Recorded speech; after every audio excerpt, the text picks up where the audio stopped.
அஸ்ஸலாமு அலைக்கும். Hello all, welcome to Rifai's diary.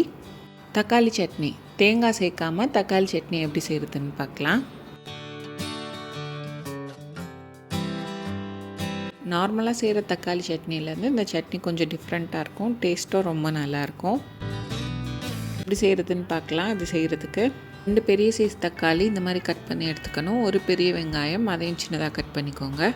கூடவே கொஞ்சமாக கறிவேப்பிலை, 2லேருந்து 3 காஞ்ச மிளகா உங்கள் காரத்துக்கு ஏற்ற மாதிரி எடுத்துக்கோங்க. 5 பல்லு பூண்டு, 1 டீஸ்பூன் ஜீரகம், டீஸ்பூன் கடலைப்பருப்பு, 1/2 டீஸ்பூன் உளுந்தம் பருப்பு, இது கூடயே 4லேருந்து 5 மிளகு, ஒரு சின்ன சைஸ் புளி, தேவையான அளவு உப்பு, கூடவே 1 டேபிள் ஸ்பூன் எண்ணெய். இதெல்லாம் சட்னி வதக்கிறதுக்கு மட்டும்தான். சட்னி தாளிக்கிறதுக்கு நம்ம எப்போவும் தாளிப்புக்கு யூஸ் பண்ணுவோம்ல, அது எல்லாத்தையும் யூஸ் பண்ணிக்கோங்க.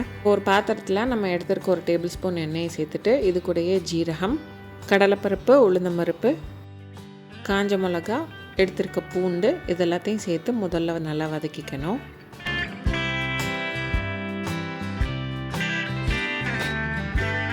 இதெல்லாம் ஓரளவு வதங்கி வந்ததுக்கப்புறம் இது கூட கொஞ்சமாக கறிவேப்பிலை சேர்த்துக்கோங்க. கறிவேப்பிலை நல்லா பொரிஞ்சு வரணும். இந்த மாதிரி கறிவேப்பிலையும் வதங்கி வந்ததுக்கப்புறம் இது கூட கட் பண்ணி வச்சுருக்க வெங்காயம் சேர்த்து வெங்காயம் டிரான்ஸ்பரண்ட் ஆகி வர வதக்கி எடுத்துக்கணும். வெங்காயம் நல்லா வதங்கி வந்திருக்கணும். அதாவது வெங்காயத்தோட பச்சை வாசனை போகி அது டிரான்ஸ்பரண்ட் ஆகி வர அந்தளவு வதக்கலைன்னா நம்ம சட்னி அரைக்கும் போது டேஸ்ட் நல்லா இருக்காது.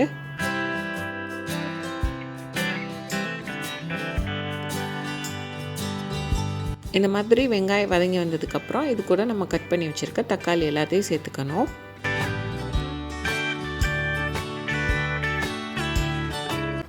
தக்காளி சேர்த்துட்டு இது எல்லாத்தையும் லைட்டாக மிக்ஸ் பண்ணி விடுங்க.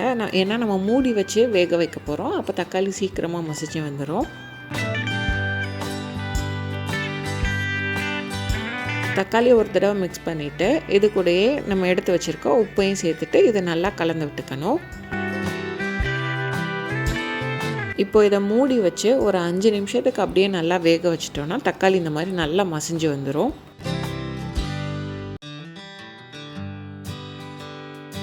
இந்த கரண்டி வச்சு ஒரு தடவை இந்த மாதிரி நல்லா ஸ்மாஷ் பண்ணி விட்டுக்கோங்க.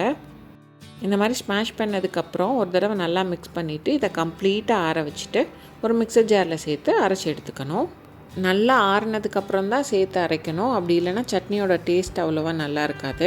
மாதிரி நல்லா சாஃப்டாக அரைச்சி எடுத்துக்கணும். உங்களுக்கு குறகுறப்பாக வேணும்னா நீங்கள் அப்படி கூட அரைச்சிக்கலாம். இதுக்கு மேலே எண்ணெய், கடுகு, உளுந்து, கறிவேப்பிலை, காஞ்ச மிளகா, கூடவே கொஞ்சம் பெருங்காயம் சேர்த்து தாளித்து அந்த எண்ணெயும் இதுக்கு மேலே ஊற்றிட்டோன்னா தக்காளி சட்னி ரெடி. சட்னியை இட்லி, தோசைன்னு உங்களுக்கு எது கூட வேணாலும் வச்சு சாப்பிட்டுக்கலாம். ட்ரை பண்ணி பாருங்கள். ட்ரை பண்ணிவிட்டு எப்படி இருந்ததுன்னு கமெண்ட்ஸில் சொல்லுங்கள். இந்த வீடியோ பிடிச்சிருந்தா ரிஃபைஸ் டைரியை லைக் பண்ணிவிட்டு சப்ஸ்கிரைப் பண்ணி